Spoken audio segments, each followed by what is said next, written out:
How many permutations of the letters of a word apple are there ಅಂದರು. So ಇಲ್ಲಿ ಆ್ಯಪಲ್ದಲ್ಲಿ ಮೊದಲಿಗೆ A double P L E ಅದ. So ಇಲ್ಲಿ total 5 letters ಅದಾವ, ಇವ 5 ಲೆಟರ್ಸ್. ನೆಕ್ಸ್ಟ್ ಇಲ್ಲಿ ಏನಾಗದ 2 ಲೆಟರ್ಸ್ ಏನೈತಿ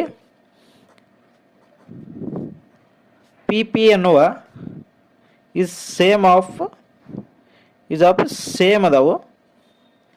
ಸೊ ಹಾಗಾಗಿ ಇದೇನಾಗುತ್ತಾ 5 ಲೆಟರ್ ಅದಾವ ಅಂದ್ರೆ ಇಲ್ಲಿ ನಮ್ಗೆ 5 ಫ್ಯಾಕ್ಟೋರಿಯಲ್. ಸೊ ಇಲ್ಲಿ ಪಿ ಅನ್ನುವ 2 ಸಲ ಬಂದದ.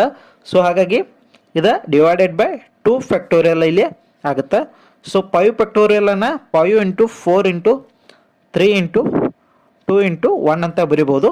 ಡಿವೈಡೆಡ್ ಬೈ ಇಲ್ಲಿ 2 ಫ್ಯಾಕ್ಟೋರಿಯಲ್ ಅಂದರೆ 2 ಇಂಟು 1. ಸೊ ಈ 2 ಕ್ಯಾನ್ಸಲ್ ಆಗುತ್ತೆ.